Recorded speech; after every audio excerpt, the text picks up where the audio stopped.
Il est 13h, bonjour à tous. Merci de votre attention. Voici les titres à la une de l'actualité ce jeudi 14 janvier 2021. Face à plusieurs associations de consommateurs, l'autorité de régulation des télécommunications de Côte d'Ivoire, la RTCI, s'explique sur ses décisions de limiter les bonus sur les communications à 100%, mais apporte également des précisions sur l'encadrement des activités de livraison urbaine, des décisions qui seraient prises dans l'intérêt des consommateurs et pour assainir la concurrence entre les opérateurs de téléphonie mobile. Et puis trop de déperditions constatées dans le recouvrement des recettes fiscales municipales pour inverser la tendance et mettre de l'ordre l'Union des villes et communes de Côte d'Ivoire. L'UVIC aussi propose comme solution la mise en route de nouveaux timbres dits sécurisés et la digitalisation des moyens de paiement.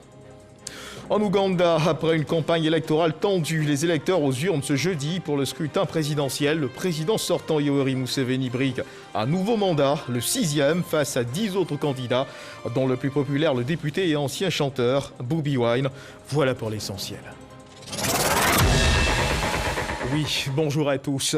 Un détachement des casques bleus ivoiriens engagé au sein de la mission multidimensionnelle intégrée pour la stabilisation du Mali en mission de reconnaissance au Mali a été l'objet d'une attaque. À la suite de cette attaque, ce communiqué produit par l'état-major des armées de Côte d'Ivoire, je vous invite à suivre ce communiqué qui est lu par Abdoulaye Koné. Ce jour, mercredi 13 janvier, aux environs de 12h30 GMT, un détachement de casques bleus ivoiriens engagé au sein de la mission multidimensionnelle intégrée pour la stabilisation au Mali, MINUSMA, en mission de reconnaissance, a été l'objet d'une attaque de groupes armés terroristes à 95 km environ au sud de Tombouctou. Celle-ci a consisté en l'emploi d'engins explosifs improvisés, au contact duquel un des véhicules blindés a explosé et de tirs directs. L'ennemi a été repoussé. Pour l'heure, le bilan fait état de 3 casques bleus ivoiriens tués et de 4 autres blessés. Des renforts aériens constitués d'hélicoptères d'attaque et d'aéronefs médicalisés ont été immédiatement déployés sur le terrain en vue de procéder à un ratissage de la zone d'une part et évacuer les blessés vers les structures médicales d'autre part. Le chef d'état-major général des armées présente ses condoléances aux familles des militaires tombés au champ d'honneur et formule des vœux de prompt rétablissement aux blessés. Fait à Abidjan, le 13 janvier 2021, le général de corps d'armée, Lassina Doumbia, chef d'état-major général des armées. Et justement, suite à cette attaque, le Premier ministre, chef du gouvernement, ministre de la Défense, a été informé dans l'après-midi de l'attaque donc perpétrée contre ce détachement de casques bleus ivoiriens engagé au sein de la mission multidimensionnelle intégrée pour la stabilisation au Mali, la MINUSMA, en mission de reconnaissance au sud de Tombouctou. Rappelons que cette attaque aura coûté la vie à 3 de nos vaillants soldats, le sergent chef Bakayoko Adama du 3e bataillon d'infanterie, le sergent Guiégui Armand du 1er bataillon d'infanterie, le caporal Bomba Mustapha des forces spéciales. Le Premier ministre Ahmed Bakayoko, ministre de la Défense, s'incline devant la mémoire de ces soldats tombés au champ d'honneur, présente au nom de son Excellence, Monsieur le Président de la République Alassane Ouattara, chef suprême des armées, ses condoléances à leur famille et à l'ensemble des armées. Il exprime aussi sa compassion aux blessés et leur souhaite un prompt rétablissement. Sachez également qu'il apporte son soutien à leurs camarades encore présents sur le théâtre des opérations. Le Premier ministre, chef du gouvernement, ministre de la Défense, réaffirme la détermination du gouvernement ivoirien à œuvrer dans le cadre de la MINUSMA à la restauration de la paix et de la stabilité au Mali. Et on change de registre pour parler cette fois de ces explications de l'autorité de régulation des télécommunications de Côte d'Ivoire qui ont été apportées à plusieurs associations de consommateurs au sujet de la décision du régulateur de limiter les bonus sur les communications à 100%, mais également des précisions sur l'encadrement des activités de livraison urbaine. Selon la RTCI, ces décisions prises ont pour vocation d'assainir la concurrence entre les opérateurs, assurer la protection des consommateurs et favoriser le développement du marché de la téléphonie mobile. Jean-Louis Bango. S'il n'y a pas de bonus, mon cher, il y a fait peut-être 500 par jour, ça c'est compliqué pour moi, c'est un budget. Ils n'ont qu'à bien nous expliquer leur histoire parce qu'on ne comprend plus rien. Nous n'avons pas tous les moyens de recharger en grande quantité. Donc on profite des bonus pour pouvoir appeler des proches, pouvoir prendre les nouvelles des proches. Donc je ne suis pas d'accord au fait. La décision de limiter les bonus de communication à 100% demeure plus que jamais au centre des préoccupations.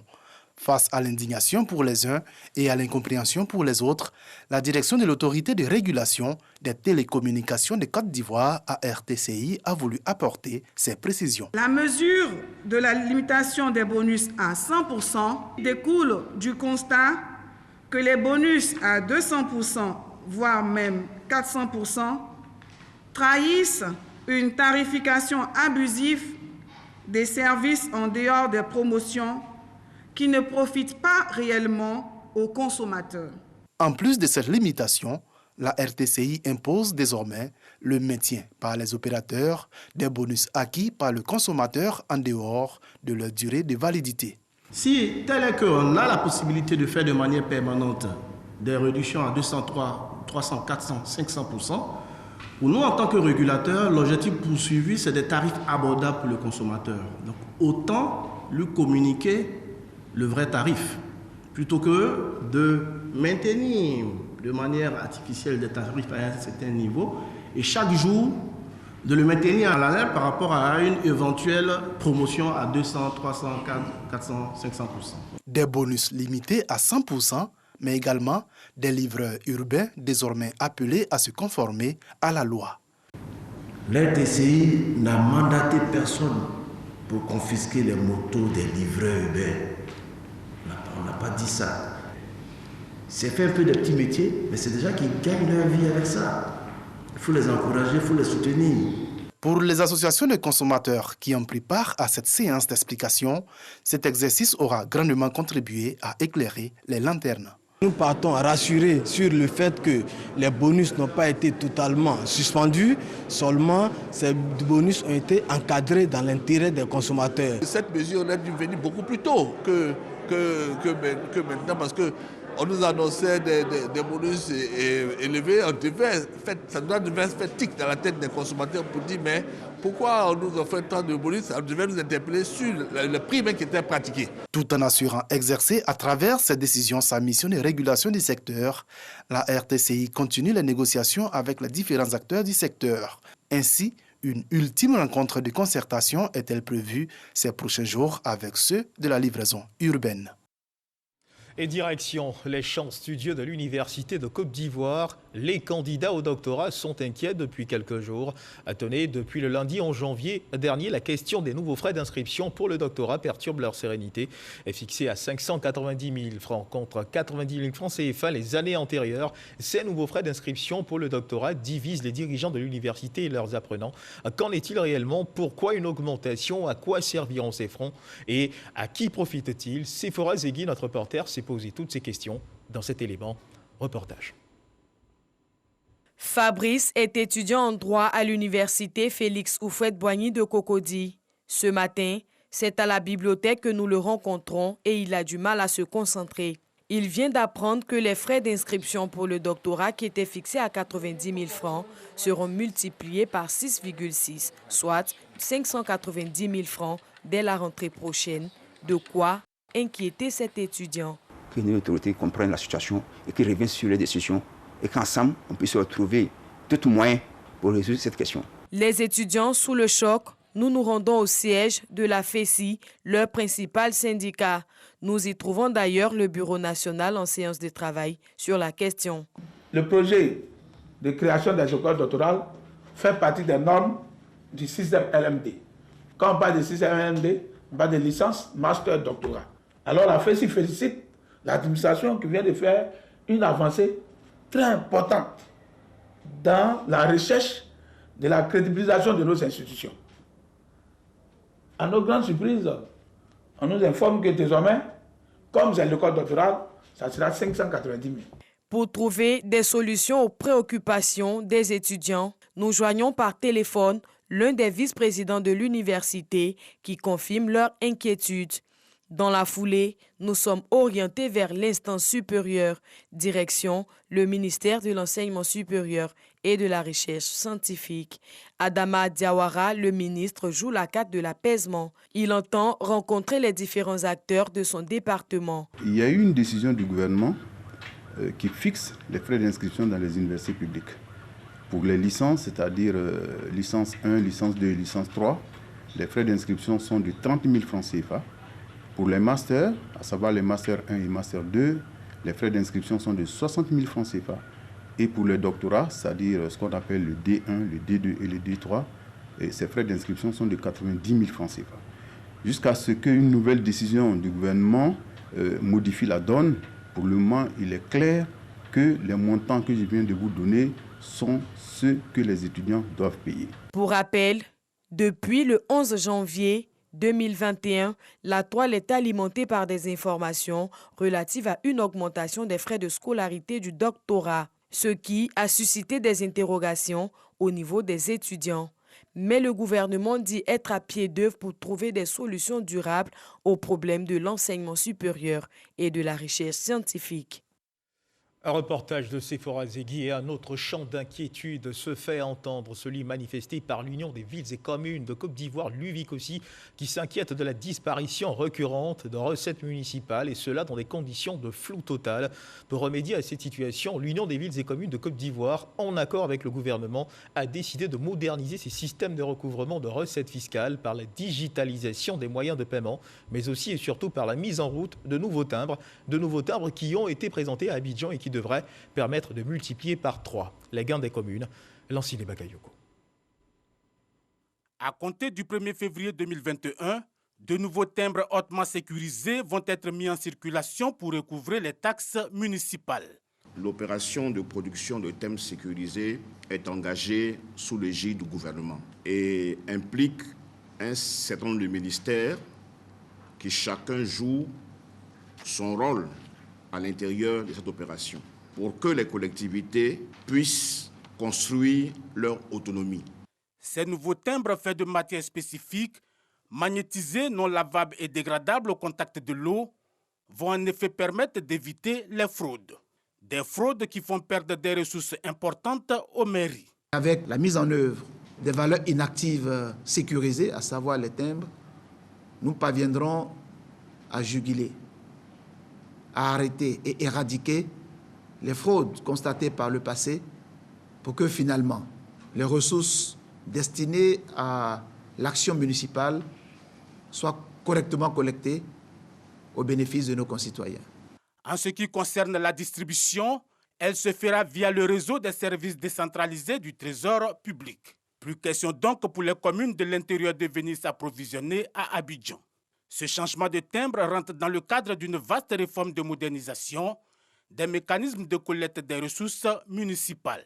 La mise en œuvre de tous ces mécanismes permettra de renforcer à la fois les capacités de nos agents et d'autre part permettra une meilleure traçabilité de nos ressources, l'augmentation de nos recettes. Pour permettre aux usagers de s'approprier cette politique d'optimisation des ressources fiscales, une campagne de sensibilisation est prévue du 17 au 27 janvier. Des missions seront envoyées dans les 31 régions pour présenter le nouveau timbre et surtout expliquer le mécanisme de basculement. Et loin des chemins de l'inquiétude, des jeunes sont désormais rassurés sur leur prochaine activité professionnelle. 172 jeunes issus de familles défavorisées des communes d'Abobo et Cocody pourront désormais exercer des métiers de leur choix. Couture, mécanique, automobile, électronique, menuiserie, coiffure et bien d'autres. Gagner honnêtement leur vie et contribuer au bien-être de leur famille, cela est désormais possible grâce à une formation dont ils ont bénéficié. Ils ont reçu leur attestation de fin de formation et des dons en équipement professionnel. Yolande Yassé, la marraine, et le nonce apostolique du Saint-Siège en Côte d'Ivoire ont exhorté les bénéficiaires à faire bon usage du matériel offert. Walter Amadou Ouattara. Mimique de réparation automobile, présentation de travaux en pâtisserie, défilé de mode et de coiffure, des moments clés de cette cérémonie annuelle de remise de certificats aux apprentis. Des jeunes, hommes et filles, vulnérables et déscolarisés âgés de 16 à 28 ans, issus des communes de Yopougon, Abobo et Cocody. Après en moyenne 3 années de formation, ils reçoivent des équipements pour exercer le métier de leur choix grâce à l'ASMU, Action sociale en milieu urbain et ses partenaires, dont la République fédérale d'Allemagne. J'invite tous mes camarades à faire bon usage de tous ces équipements et de cette formation que nous avons reçue de la part de l'ASMU. Les personnalités invitées exhortent les jeunes débutants dans le monde professionnel à s'investir sérieusement dans leurs différentes activités afin d'être autonomes. Tout en saluant le courage et la détermination dont vous avez fait preuve tout au long de votre formation, sachez, chers frères et sœurs, que c'est la persévérance, c'est la discipline et c'est l'amour du travail bien fait qui garantissent votre succès. Chacun de nous avec ses activités.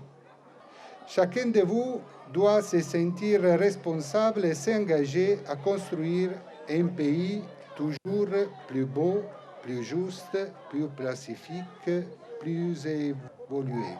L'Institut social ASMU du Centre de recherche et d'action pour la paix CERAP forme et accompagne de manière individuelle près de 400 jeunes chaque année. Voilà, et s'il n'y a de richesse que d'hommes, il convient que ceux-ci connaissent une bonne santé. C'est pourquoi il ne faut surtout pas relâcher dans le respect des mesures barrières contre la Covid-19. Le nombre de nouveaux cas enregistrés depuis quelques semaines est en hausse.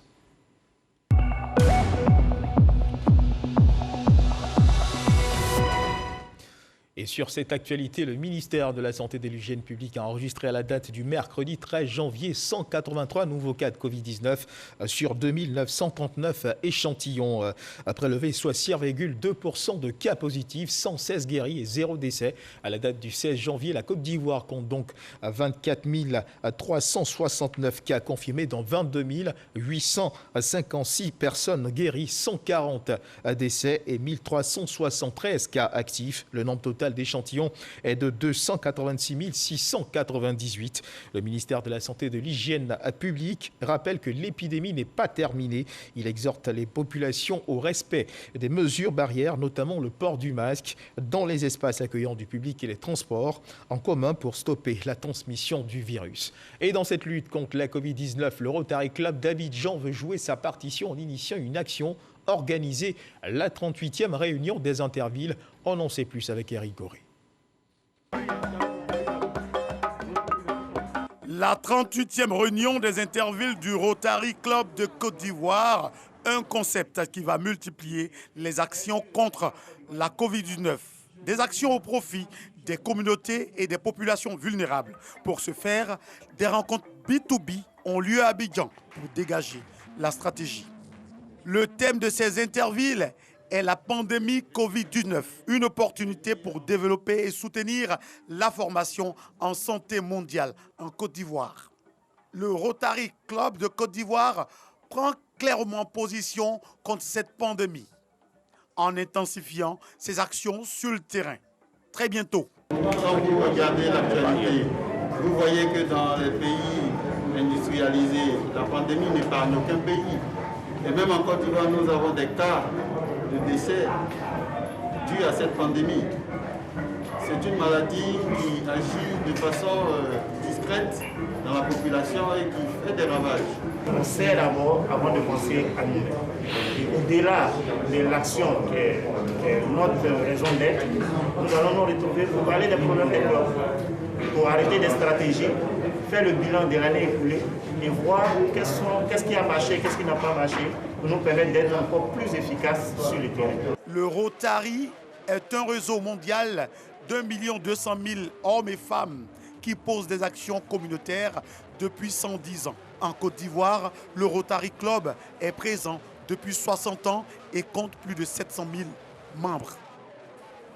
À Beaunois, le sport est utilisé comme facteur de réconciliation après les tristes événements survenus dans la ville au cours de la période électorale précédente. Un tournoi de football réunissant les jeunes des différentes communes de Grand Bassam a été organisé pour renforcer le climat de paix et de cohésion sociale. La finale de ce tournoi a été l'occasion pour le ministre Eugène Akaouélé, le représentant d'Ibrahim Magassa, de saluer la détermination des jeunes à aller à la paix. Mamadou Kouassi. Le sport comme vecteur de cohésion et de réconciliation. À Beaunois, ce message a été bien compris. Désormais, c'est l'arme utilisée pour ramener la paix et la cohésion depuis les récents événements de 2020. Un tournoi de football dénommé le tournoi de la réconciliation et de la cohésion a réuni 14 équipes du département de Grand Bassam. Et pour chacune des équipes, des dispositions particulières ont été arrêtées. On a voulu, pour que la cohésion soit ressoudée, imposer aux équipes qu'il y ait dans toutes les équipes toutes les composantes que ce soit les Malinqués, les Abourés, les Agnis, tout le monde. Voilà, et ça a été véritablement suivi. C'est une initiative qui est très noble, puisqu'elle s'inscrit véritablement dans la vision du président de la République, qui est une vision de paix, de solidarité, de cohésion sociale. Et il était important que nous montrons un autre visage aux yeux de la nation, surtout aux yeux de nos concitoyens. Et c'est pourquoi nous voulons définitivement tourner les pages sombres de 2020 et arborer 2021 avec enthousiasme. À la finale de ce tournoi tenu le week-end dernier, le ministre Eugène Akaolé, président du conseil régional Sud-Comoé, s'est réjoui de l'initiative des jeunes. Il les invite à œuvrer davantage pour la cohésion et la paix. Aux joueurs, il a eu un message particulier. Que nous voulons une compétition fraternelle, amicale, qui va se passer selon l'esprit du fair play. Le moment est plus que jamais venu pour que nous retrouvions Bonois que nous connaissions par le passé. Vous, les jeunes de Bassam, jeunes de Bonois, permettez-nous de vivre la paix que nous connaissons dans le Sud-Comoé. Au terme de cette finale, la coupe est revenue à l'équipe de Grand Bassam sur un score de 3-0 face à une équipe de Bonois. Rendez-vous a été pris pour la prochaine édition avec plusieurs équipes pour promouvoir davantage le vivre ensemble et la paix à Bonois. On parle toujours de cohésion sociale. Le ministre Maurice Kwaku Bandama, actuellement ambassadeur de la Côte d'Ivoire en France, en séjour dans le pays, est en tournée dans les localités du département de Tahabo. Accompagné des élus, des cadres de la chefferie traditionnelle, il s'est fixé pour objectif d'engager les populations à la paix et à la cohésion sociale. Eugène Atoubé. Tahabo, connu pour être une cité paisible, a été hier le théâtre d'affrontements entre militants de partis politiques lors de l'élection présidentielle d'octobre 2020. Aujourd'hui, la population décide à nouveau de vivre ensemble et se mettre dessus les clivages politiques. Acteurs de ce retour à la paix et à la cohésion sociale, les autorités administratives et les chefs coutumiers, conduits par le ministre Maurice Kwaku Bandama. Les jeunes, les femmes, les chefs, on vient de conduire les nœuds obscurs qui ont œuvré à cette situation. Eh bien, nous dirons ce qu'ils ont fait comme engagement, m'ont chargé de traduire à son secrétaire tous leurs regrets. Et ils ont pris l'engagement de se mettre toujours à ses côtés pour bénéficier des bienfaits du développement. Ils ont déployé toute leur énergie pour que Tahabo retrouve sa vie harmonieuse d'avant trouble. J'ai pris l'engagement que je verrai mes pères, je verrai les jeunes, je verrai les femmes pour que cette paix soit maintenue. Et que pour les élections à venir, tout se passe dans la sérénité. Je voudrais appeler tous les frères, tous les cadres du département de Tahabo à faire bloc afin qu'ensemble, nous puissions travailler pour la cohésion, le développement de notre département. Quand il y a de développement, il n'y a pas de couleur politique. Et aujourd'hui, la personne qui peut nous aider à développer Tahabo, c'est le président Alassane Ouattara. Les cadres de Tahabo prennent l'engagement d'apporter leur contribution au renforcement de la cohésion sociale à Tahabo et dans tout le département. Dans cet élan, le ministre Maurice Kwaku Bandama, par ailleurs ambassadeur de Côte d'Ivoire en France, a annoncé des missions de sensibilisation des chefs de village de Tahabo et de tout le département dans la perspective des législatives, élections que la population souhaite calmes et sans violence. Et puis le ministre de l'économie et des finances, Adama Coulibaly, a lui récemment apporté de la joie à plusieurs familles à Dimbokro. Il leur a fait don de vivre et non vivre afin de leur permettre d'entrer dans de bonnes conditions en 2021, mais surtout de tenir après la période des fêtes qui, dans la plupart des cas, on le sait, au regard des dépenses effectuées, affecte rigoureusement les portefeuilles. Le récit de Cheikh Koné. Plus de 200 familles vulnérables, des malades du centre hospitalier régional, des nouveau-nés ainsi que des pensionnaires du centre de protection de la petite enfance ont tous été bénéficiaires de l'action sociale de haute portée menée par le ministre de l'économie et des finances, Adama Coulibaly, à Dimbokro. Une action saluée à sa juste valeur par les populations. Celui qui offre un orphelin, c'est à Dieu qui l'a donné. Non, ce matin, c'est à Dieu que vous avez donné. Que Dieu vous bénisse aussi. Vraiment, je suis très heureuse puisqu'on ne s'attendait pas à ça. Et vraiment, je dis un grand merci au ministre. Ces vivres et non-vivres composés notamment de sacs de riz, d'oignons, de pommes de terre, de cartons d'huile, de cartons de pâte alimentaire, de savon, d'eau de javel et de kits de maternité ont été remis par le vice-président de l'Assemblée nationale, Yao Séraphin, représentant le donateur. Il a fait savoir qu'il s'agit pour le ministre Adama Coulibaly, à travers cet acte, d'apporter une réponse aux difficultés de nombreuses familles défavorisées. Chaque année, pendant les fêtes de fin d'année, le ministre apporte son soutien aux familles défavorisées, aux familles vulnérables. Et donc, cette année encore, il a voulu vraiment exprimer cet élan de solidarité.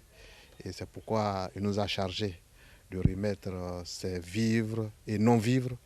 Réceptionnant ces dons au nom des populations de Dembokro, le délégué régional de la Chambre nationale des rois et chef traditionnel de Côte d'Ivoire, Nana Nguessan Béingben, a remercié le ministre Adama Coulibaly, cadre et fils de la région d'Unzi. Il n'a pas manqué d'exprimer sa joie suite à cet élan de cœur du donateur qui, selon ses dires, est apprécié par toute la population de la région d'Unzi. Dans l'indénié Duablin, la troisième session ordinaire du conseil régional de cette région s'est tenue le week-end dernier à Bingourou. Au cours de cette session, le ministre Pascal Abinan-Kouakou, président du conseil régional de l'indénié Duablin, a indiqué que pour l'exercice 2021 du conseil, un accent particulier sera accordé à l'éducation, la santé et l'électrification des villages en attente. Le reportage est signé Herman Yamia. Les investissements de l'exercice 2021 du conseil régional de l'indénié Duablin porteront essentiellement sur trois axes majeurs, à savoir la construction d'infrastructures éducatives, de santé et l'électrification des villages en attente. Cette information a été donnée au cours de la troisième session ordinaire du Conseil par le ministre Pascal Kouakou Binan, président du Conseil régional de l'indénié Duablin. On avait construit 5 collèges en une seule année. Aujourd'hui, nous sommes en train de construire. On va construire près de 8 collèges. Donc voilà les points les plus importants qui intéressent le peuple. Dans pratiquement tous les villages, il y a des projets d'électrification qui va continuer. Il reste encore une dizaine de villages à électrifier. Donc voilà les grands projets qui sont inscrits dans ce budget 2020. Pascal Kouakou Binan souligne que 2 collèges de proximité sont en construction à Amouria-Kro, dans la localité d'Angbile-Krou, et à Fali-Kro, dans le département d'Abengourou. Selon lui, les travaux avancent à un rythme encourageant. La troisième session ordinaire 2020 du Conseil régional de l'indénié Duablin a vu l'adoption d'un budget primitif de l'exercice 2021 d'un montant de 3 607 363 000 francs CFA. Ce budget est en baisse d'un montant de 203 903 000 francs CFA par rapport à l'exercice 2020. C'est une question de gestion de la trésorerie de l'État. Et donc cette année, l'État a estimé, selon certains critères, que le budget de la région doit subir une baisse de 200 millions. Il y a des gens qui ont subi des montants plus importants que nous. Le président du conseil régional rassure que malgré cette baisse du budget, tous les engagements seront tenus. Dans l'actualité internationale, en Ouganda, les bureaux de vote ont ouvert ce jeudi 14 janvier 2021 au matin pour des élections générales. Après une campagne électorale tendue pour le scrutin présidentiel, le président sortant Yoweri Museveni il brigue donc un nouveau mandat, le 6e, face à 10 autres candidats, dont le plus populaire, le député et ancien chanteur Bobi Wine. Et puis en Tunisie, voilà 10 ans, jour pour jour, que le président tunisien Ben Ali fuyait son pays sous les cris de joie et d'espoir de la population tunisienne. Mais la pandémie de Covid-19 est passée par là et l'heure n'est plus aux célébrations de cette révolution sans précédent dans le monde arabe. Depuis hier mercredi minuit, un confinement général a été décrété sur tout le territoire ainsi qu'un couvre-feu qui s'étale de 16h à 6h du matin et ce pour une durée de 4 jours. La Tunisie fait le bilan de 10 ans après sa révolution. La grande majorité des Tunisiens ont vu leur situation économique se dégrader. Face à cela, il y a un État qui a bien du mal à affronter cette crise, un État qui peine à réformer l'économie et qui est sous une pression budgétaire jamais vue jusqu'ici. Toujours dans le tour de l'actualité internationale, aux États-Unis, procédure de destitution engagée contre Donald Trump, mis en accusation par le Congrès pour la deuxième fois. Une majorité d'élus de la Chambre des représentants a voté hier mercredi 13 janvier 2021 la mise en accusation formelle de Donald Trump pour avoir incité aux violences du Capitole, ouvrant la voie à un deuxième procès historique du président des États-Unis. Et c'est sur cette information que se referment les pages de cette édition. Merci de nous avoir suivis. Dieu garde la Côte d'Ivoire.